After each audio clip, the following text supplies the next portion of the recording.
All right. Bookworm Games, episode 5. This is our conversation with Ben Kozlowski. Are you there, Ben? Oh, I am indeed. Yay, we got it to work. So I'm really glad that you made the time. Uh, the big, uh, the download of Anchor to get on here and try this out. Taking that plunge and putting something on your phone. Back when I knew you at college, we got to talk face to face every morning at the breakfast table. Yep, Um, that's yeah, the cliche is right. You stay up late talking to people at college and hashing out the world's problems. But in our case, it was always, wake up in the morning early and hash out the world's problems and yep. mostly talk about video games. Yeah, yeah. But hey, anything that lets us get to talk is fine by me. So anyway, Agreed. uh, hey, so I wanted to talk to you first about your blog that you worked on over a few years, and then it sort of went into hibernation there. But you've recently revived it. It's at Watchman Zeke 33, and it's Mhm. on WordPress. Is that right? Yes, All right. I believe the blog itself is named Watch, but the handle is Watchman Zeke. Okay, okay. So can you say a little bit about your project there, maybe kind of where it started and then where it's taking you these days? Well, it has changed quite a bit, and as you said, it was very much in hibernation for I think about a year and a half. I originally started it as just a sort of opportunity to cast my ideas into the internet on all sorts of subjects, some philosophy, some theology, a lot of video game discussion and pop culture references. I would frequently post about whatever I was reading or writing or thinking about at the time. And I found myself sort of gravitating towards more ambitious projects, working towards like long series on one I did on Derrida, and another one I was planning on doing about sort of contemporary objections to biblical issues. And it got a little too heavy for me to maintain. Yeah. Too much research and not enough just me airing my silly thoughts. So um, I'd left it for quite a while my life was also in upheaval and I was looking for jobs and stuff like that. And I found sort of a renewed purpose for it in the last couple of weeks, where now I am doing a lot of research towards hopefully a PhD program down the road, mostly centered around philosophy of language and semiotics and sort of that wide interconnected web of fields that have to do with language. And as I'm reading, I'm not getting a whole lot of opportunities to bounce my ideas off of people. So it seemed like a good time to just sort of resurrect the blog as a way of focusing and allowing me to rehash the things that I'd found in my study. Yeah. So, Yeah. So as you're talking about philosophy of language, and the different fields that kind of interconnect there, one thing in particular that struck me was the phrase you used, the ethics of discourse. And so yes. the phrase, right, that stood out to me, and I think you italicized it. Like that's the title of your project, really, right? So can you say Yes. a little bit about that in particular? Um, a lot of what I consider to be the ethics of discourse is just this sort of macroscopic look at the way that we use language and the way that we talk to each other and what exactly that entails on a pragmatic level, on an ethical level, really. Like there's that famous passage in the Bible where Jesus says, "It's not what goes into your mouth that defiles you, but what comes out." And there's been a great deal of effort spent on discussing all sorts of ethical subjects, but academia especially seems very reluctant to confront what it means, what responsibilities we have when we talk, when we discuss things, when we create art, for that matter, because it reeks of censorship. We imagine that if we let the crazy philosophers and the ethicists have their way, eventually they're going to take away the ability to speak freely about certain subjects, and that has never been my plan. Rather, I did want to sort of examine both on the microscopic, how does language work? How does it persuade us? How does it enthrall us? How does it communicate basic ideas? And what are all the crazy things that it can do in a given span? But also to look at it from the perspective of how we use it and how we use it to change the world. Especially in recent memory with the Trump election and everything that has gone on politically, there's been so much about the way that reason is changing, the way our relationship to reason and to truth, Yes. our relationship to the media or the news engines, or indeed whether or not we're being sort of snowed by Russian propaganda or whatever the case may be. Twitter Like, bots. yeah, it's a crazy world we live in. And the fact of the matter is, we don't even know how to talk about these issues because we don't know how to talk about anything. We're still very concerned with that. I like that you go back to sort of get back to basics with this stuff, because a lot of the philosophy, especially in recent years, that I've sort of encountered one way or another, has felt very detached and very abstract and very in its own little world, but Yes. the more that it can inform us, and the more it can draw our attention to the fact that we really don't know, as you say, don't really know anything, don't Yeah. know what we're talking about. Well, that can only be towards the good, I think, and that's different from censorship, right? When you sort of stop yourself from saying something because you realize it's dumb and it's gonna lead to problems and it's not really reflective of the truth, then that's probably to the good, So and that's not anybody outside of you, trying to silence you. That's you making a good judgment on that. And I think that seems like a valuable project to go for. Yeah. Now, there was something in there as well that I wanted to pick up on. Okay, of course, the Bible, right? So the role of religious truths, and in what way the erosion of that particular kind of truth is more indicative or sort of preliminary to the more widespread erosion of all sorts of factual, right, what we would consider much more commonplace truths in the recent times. Can you say a little bit, because I know you've studied a lot of stuff with respect to, I know I keep putting you on the spot here, but this is kind of the last of the preliminary big questions that I wanted to get some groundwork laid for here before we kind of have a more free-flowing conversation. So let me just ask you again about, what is the relationship between that religious fundamental, maybe that's a loaded word, but that kind of truth, right? I think versus the more commonplace, Yeah, there has obviously been a lot of ink spilt on the subject of the death of God and whether or not we can really believe in absolutes anymore.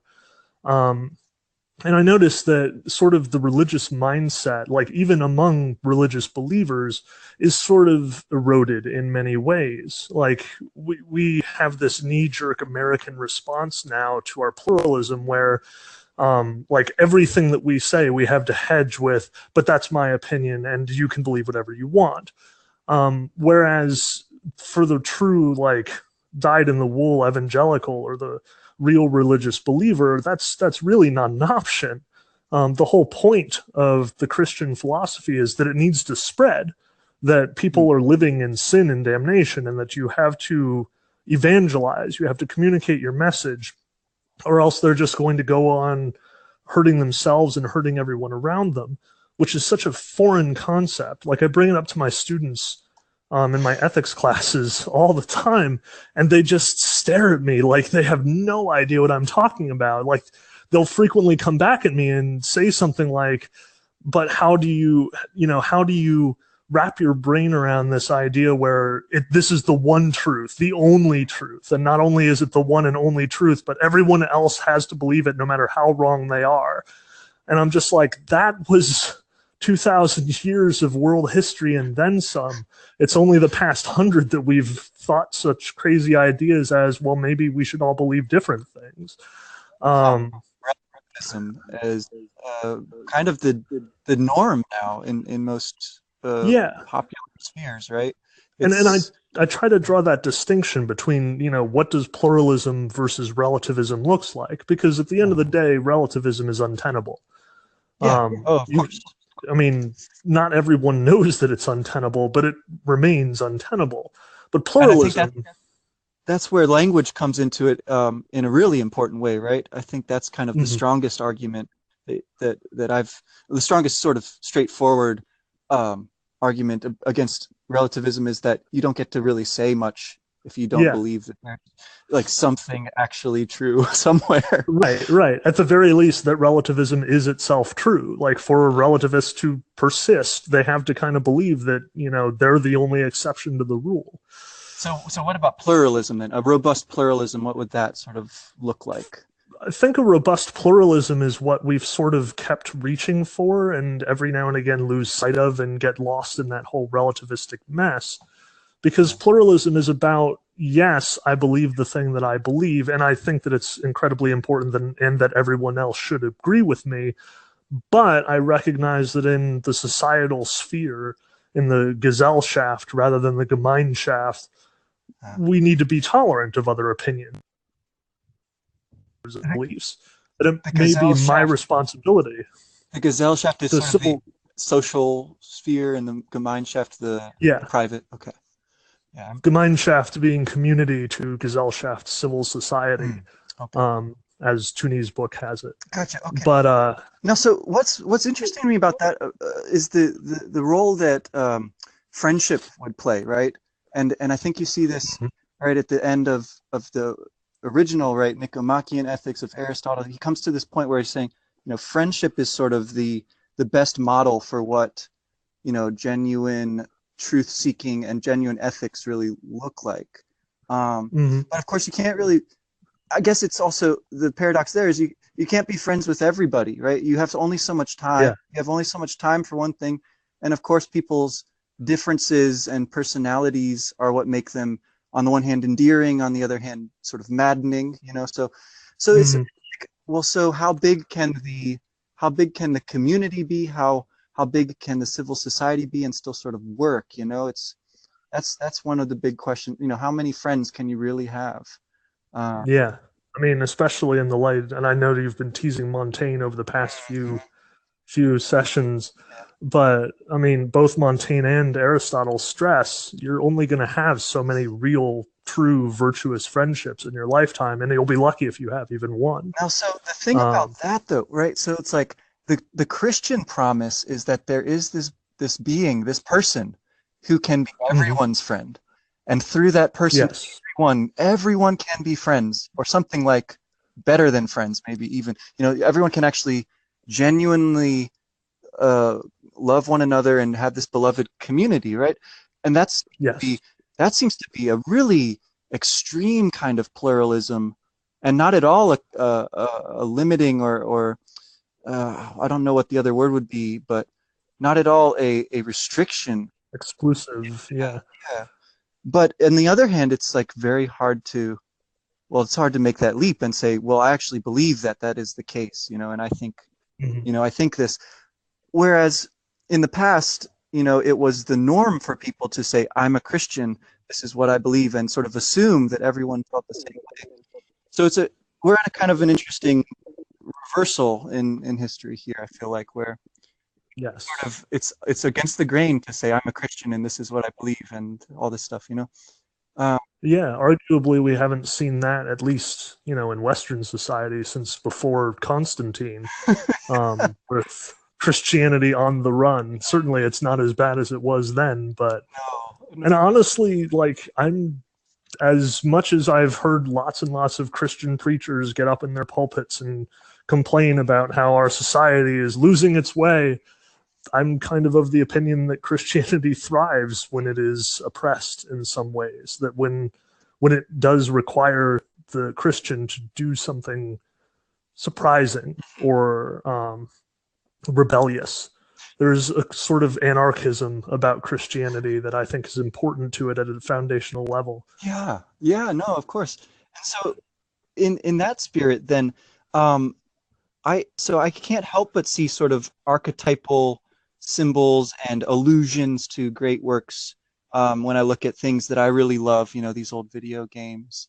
And Mhm. specifically Earthbound, that's the one I kind of started from because for me that's where I was first sort of immersed in a world in a video game. It was just like I was the right age, or I don't know what it was exactly. I had the right friends around me to play the game with, or something. Mhm. But it's like, and I've never quite found any other game that I love that much and that really moves me as much as Earthbound does. So it made sense to start there for me. But I'm reading your blog. Majora's Mask was the game that you said is kind of your model for a great video game, and I wanted to kind of go Yes. there next because I know in the future perhaps you'll be making some podcasts about video games. I hope. In the meantime, here, With more of this distance, it will definitely happen. But yeah. Well, so in to get started, it's like it's a sequel, right, to yes. Ocarina of Time.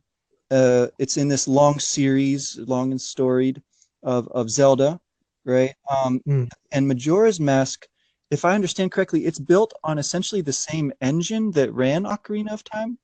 Is that Yes, there are some differences. As like, I'm not terribly knowledgeable about the mechanics of the okay?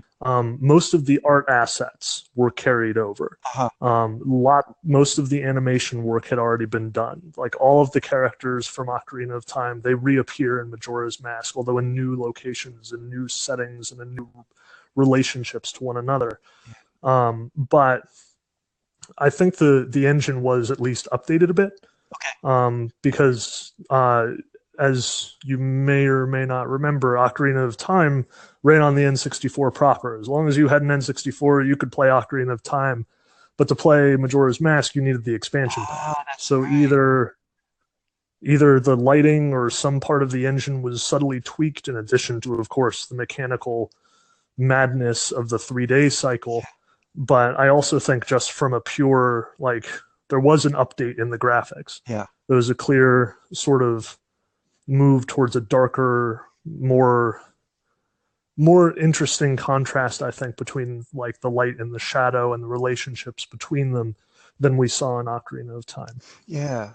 Yeah. And I think part of what seems to be your argument or your if not that, then sort of the thing you're really drawn to about that game seems to be this ambiguity about the hero. You say he becomes more it's an outsider, a stranger, right, in this world, and Yes. he's not forced. And this was what I thought was so interesting. I hadn't thought about it this way. He's not forced. He's not destined, right, to save the world. He's not that kind of Mm-hmm. hero. He's the kind of hero who sees people around him struggling in all these little small ways, and you have the choice to do something about that or not, right? But mostly Yes. you're sort of you're seeking a way to heal yourself, right? Is that fair to say? Yes. Yeah. And with that, you heal Especially at people the around beginning of the game. Yeah. But I mean, even the whole setting, the whole context that the game is cast in is like you're a wanderer. You come from the world that Ocarina of Time sort of was. You're back to being a kid. You're back from Hyrule, and it starts with loss of all the crazy things. Like Navi has left. you. Yes. She's like, "Well, we saved the day. It's time to go." And you go out looking for her into the Lost Woods. Yeah. And that's like the game opens with those couple of very cryptic, very ominous, just panels of text, just saying that you've lost this friend, and it plays the Navi sound effect in case you haven't picked up on it because they don't mention her explicitly. And you're just wandering through the woods, and you get jumped by the Skull Kid, and that's the inciting event. He steals your ocarina. He sort of takes from you your attachment to your home, and then, just to make it that much crazier, that much worse, he transforms you into a Deku Scrub. So not only does he take like your past, but he takes your identity from you.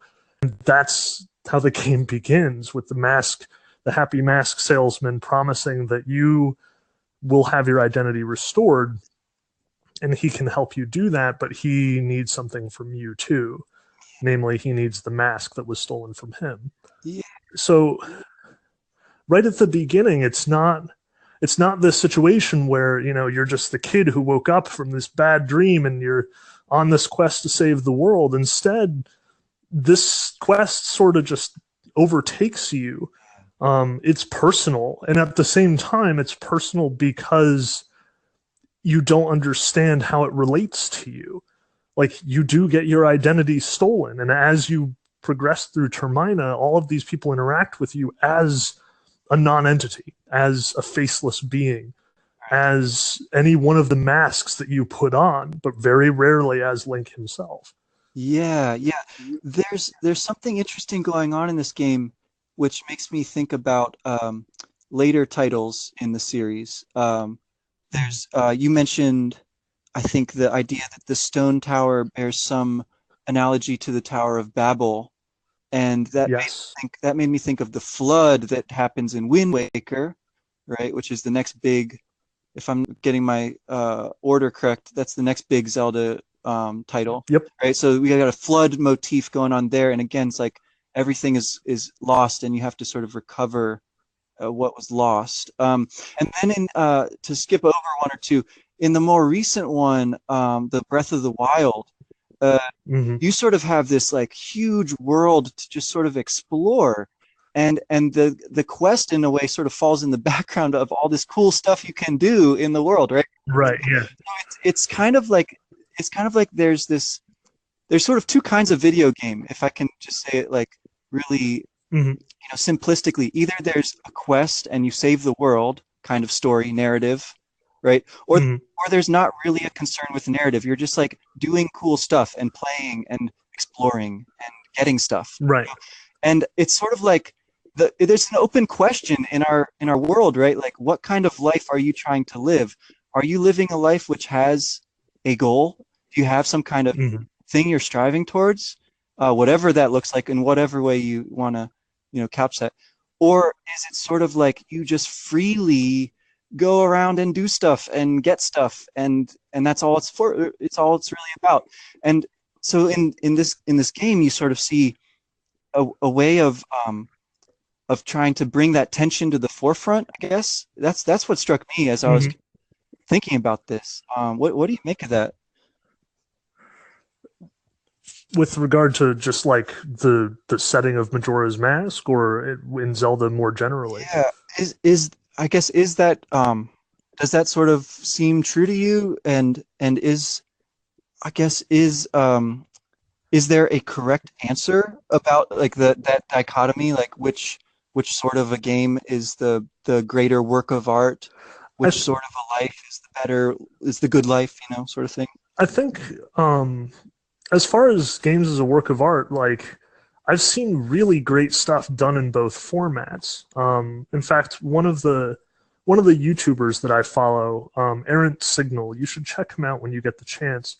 He spends a lot of time talking about the immersive sim in the form of like Deus Ex or the original Thief games, or games as recent as Gone Home, or the 2017 Prey.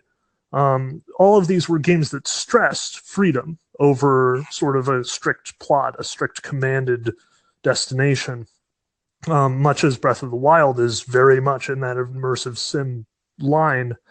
Um, and I think it really very much depends on what you do with that, what you do with the decision to make your mechanics sort of surround the idea of we're going to tell this story, as opposed to we're going to provide this world for the player to explore. Because, I mean, to be perfectly honest, I've played through Breath of the Wild now, and while I absolutely love the world that it provides, the plot is kind of lackluster.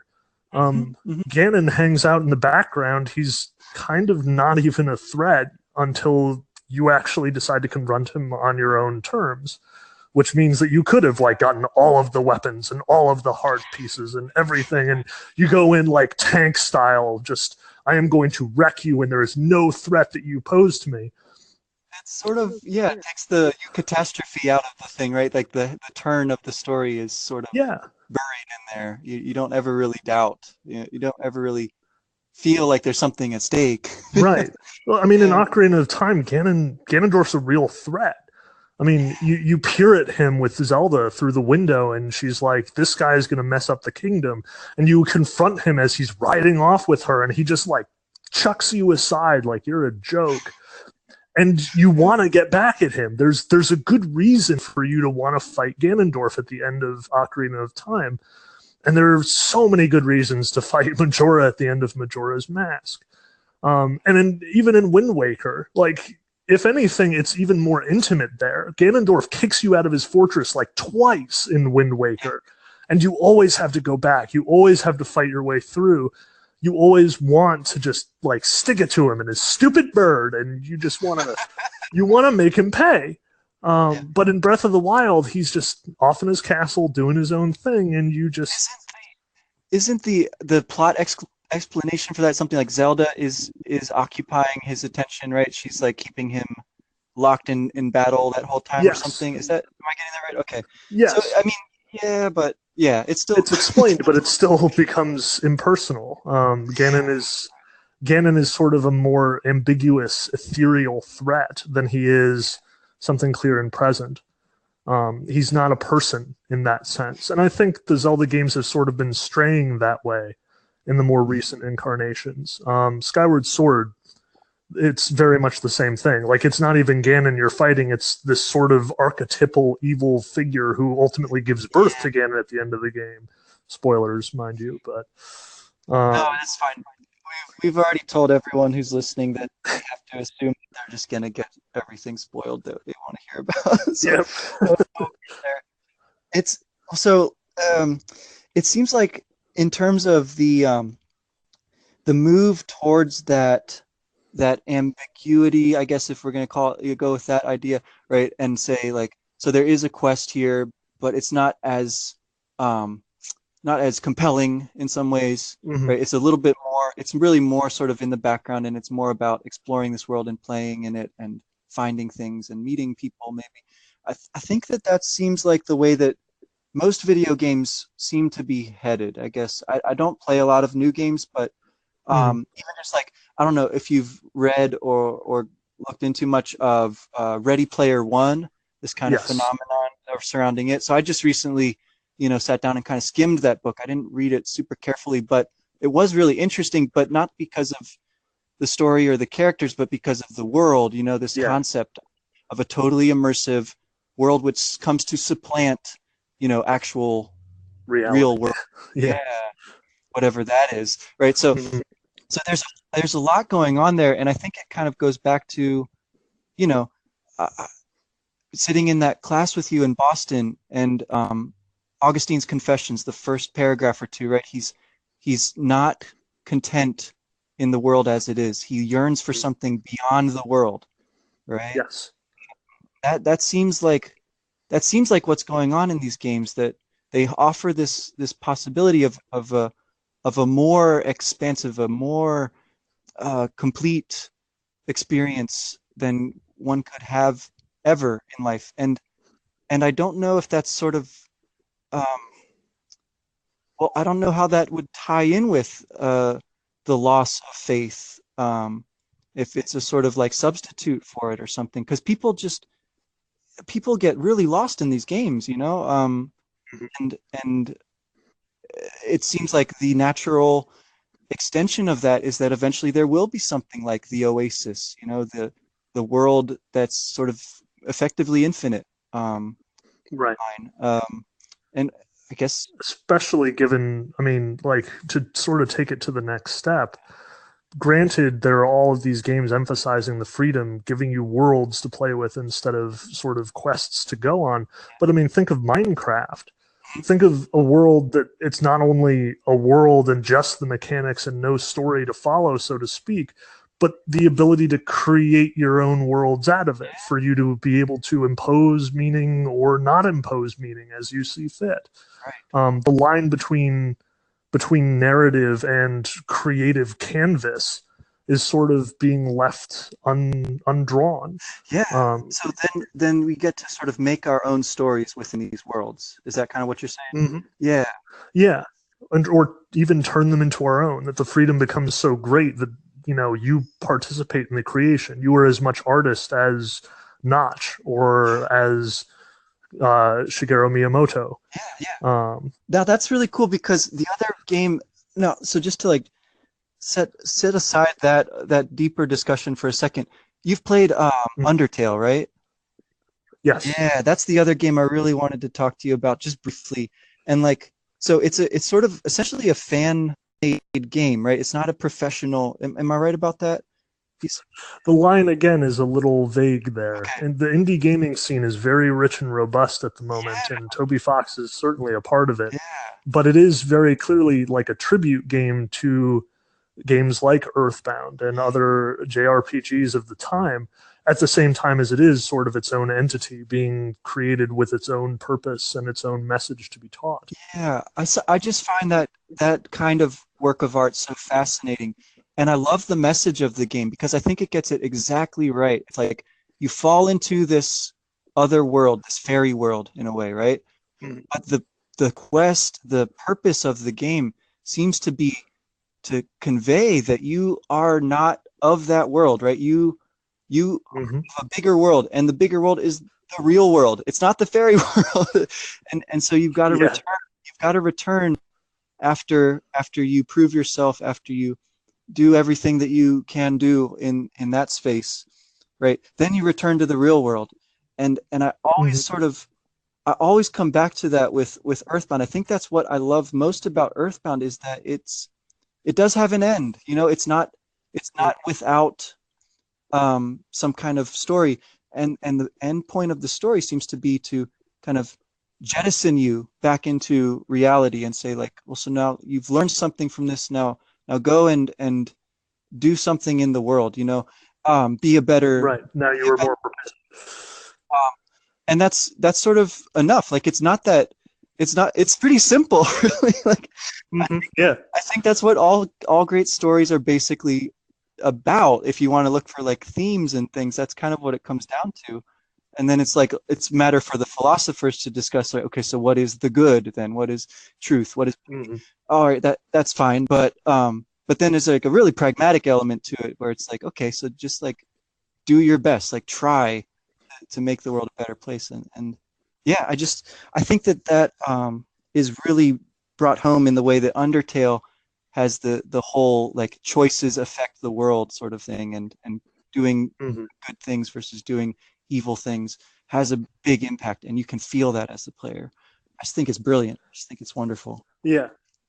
I've also seen some really rich things done because for a while there, in the early 2000s, right around BioShock and Mass Effect and some of those games, there was this sort of emphasis on moral choice systems. Like you were either the Paragon or the Renegade, the good guy or the bad guy. And it was very binary. And there's been a very determined move away from that in future installments. Not so much in, you know, other Mass Effect games. In BioShock, there was. There was sort of this emphasis that at least in BioShock Infinite, there was this emphasis that whatever you picked, it kind of didn't matter in the long run, which was more nihilistic. Yeah. But there was also a number of games that sort of got away from this is a good thing to do versus a bad thing to do, and instead emphasizing sort of how your actions affect certain people and your relationships. So, for example, Fallout New Vegas implemented this fairly brilliant system, which in Fallout 3 had done good or bad. You were one or the other. But in New Vegas, it was all dependent on your relationship with different factions in the game. So maybe you would complete a quest for the Brotherhood of Steel and tick off all of the people in New Vegas who were expecting you to do it a different way. And by the end of the game, there were something like 5 or 6 different outcomes depending on the choices that you had made. Had you turned New Vegas into an anarchist's paradise, or had you turned it into like a bureaucratic nightmare via the old United States government, or was it like a Roman Empire like oligarchy led by Caesar? I mean, there were a lot of different ways that it could pan out. Like it goes. Even now, I'm playing Life is Strange, the adventure game / I don't even know what quite to call it, from Square Enix and Don't Nod Development, and it's doing the same thing. It's emphasizing your relationships to specific other people. Do you save your friend in this situation, or do you help your other friend, or do you report this guy? And if you do, who's going to get mad at you, and who's going to retaliate against you, and who's going to actually think that you did the right thing? It's interesting. So that the ethics becomes much more multifaceted and complex, and Yes, and it's sort of not just purely the game gives you a cookie because you did the good thing in this one, as opposed to, punishing you for doing the bad thing. and it sounds like it does start to shade into politics as well, right? And I know It does. that seems to be right, going back to the classic example, right? So where the ethics leaves off, Aristotle then is going to pick up with politics next. Seems to be the promise. Yep. And of course, his politics is a totally different book. What we have of it seems much less masterful and finished, I guess. Yep. But it's, I guess, so. What is the kind of political valence or aspect of all this then? If video games can teach people about becoming sort of better individuals, can they also really do something to improve the political discourse and people's sort of citizenly sense of how they're to act in the world? Is because I don't play any really online games where there's really interaction with other real humans, so I've never I didn't really I haven't really experienced what that's like. I get the sense that it's sort of vile what a lot of people sort of do to one another in those worlds, and the kind of conversations they have seem really, really petty and mean. So I'm. Is there an outlook where that's going to get better at any point, or like? There's been a great deal of effort sort of spent on trying to figure out how to make online environments into safe, better places. And I think a lot of those efforts have paid off. There are a lot of techniques for preventing toxicity of the kind that we used to associate with Xbox Live Arcade and people who would just spew racist epithets at each other no matter what the circumstances. There are a lot of forces out there that are sort of clamping down on that. And I think in general, I've in my study of the ethics of discourse, I'm keen to talk about the way that internet forums work and the way that online communities like World of Warcraft work.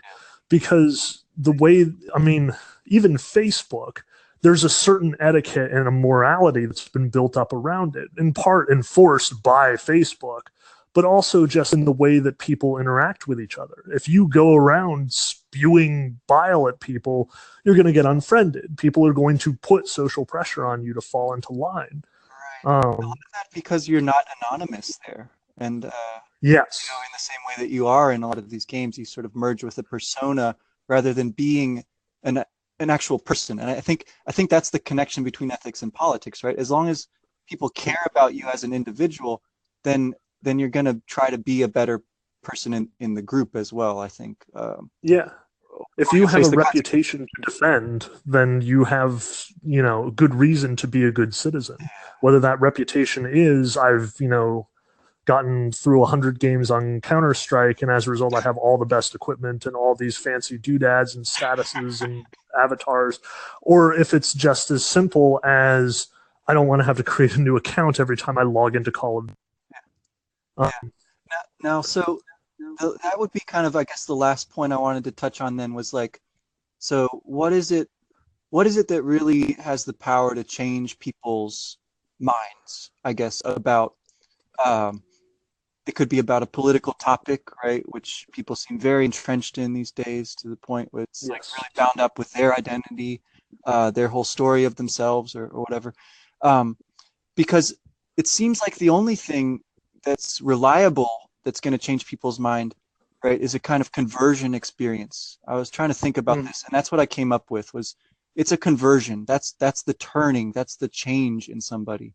And it's really, it's so powerful that it seems like we have kind of abdicated from that. We've tried to back away from that and retreated from religious, forms of power, of community, because they were sort of misused. They were Mhm. perverted, they were corrupted, like everything.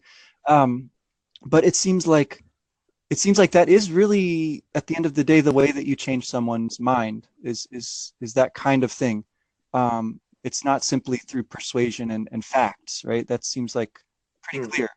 Um, so what does one do with that? Like, is there still some kind of tenable outcome here? Do you have an idea of what your conclusion might be about this whole ethics of discourse? Like, what is do we have to kind of go back to something in a kind of religious framework, or is there some other way to really affect people and try to become better people?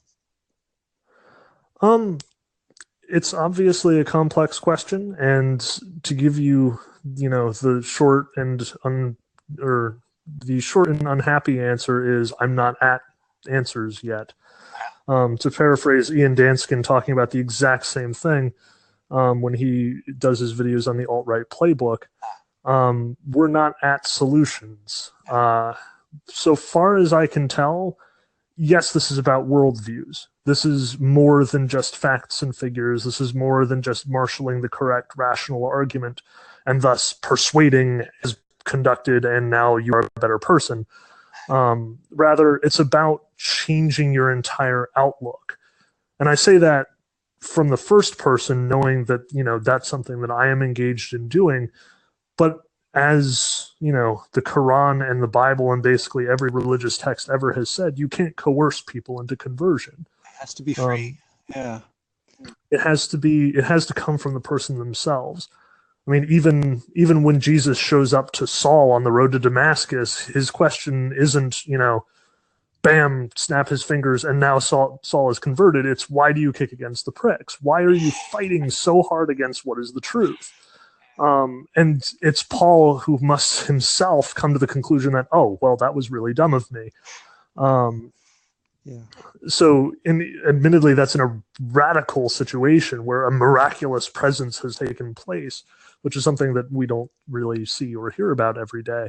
If you take it as a metaphor, though, I don't think it's that outlandish, right? There's Yeah, this kind of recognition. There's this revelation of something that you could call divine in a person, or in a moment, and it's sort of like this change comes about for you.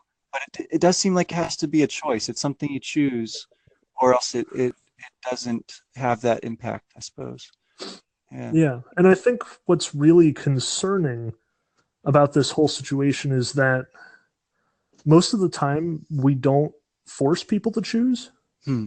That's sort of the trick between pluralism and relativism. That's why our pluralism doesn't work, because we don't ask people to commit to their choices.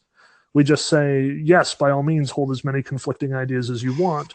Yes, by all means, do not examine yourselves, and treat ideas like they're tools or playthings, not like they're the sort of thing that can command your entire reality. And as long as we treat them with that sort of kid gloves attitude, there's no reason why anyone would bother to convert. Nobody would take conversion seriously. It's too It would much just work. be, Yeah. it's too much work and it's too temporary. There are no promises. Who's to say you're not just going to convert again in, 3 days or 5 or a couple of months? Yes, yes. So Uh, that's where I think, but kids don't act that way when they play games. Kids get really like taken with the game. They want the game to be played right. yes. So I think that's sort of maybe what you're talking about when you have to sort of become as a child, sort of thing. Because it's a plaything, but it's an interesting kind of play if it is. Yeah. It's Yeah. deadly serious, as Chesterton said of play. All right. Well, hey Ben, I feel like that's a good place to stop for this session here, but I'd love to talk to you again one of these weeks and see how your ideas are progressing and just kind of check in. Does that Well, sound good? by all means, yeah, absolutely. Just let me know what works for you, and I will be happy to appear on Bookworm Games again. Yes. Great. Great. I really appreciate it. And until next time, take care. You too, Wes.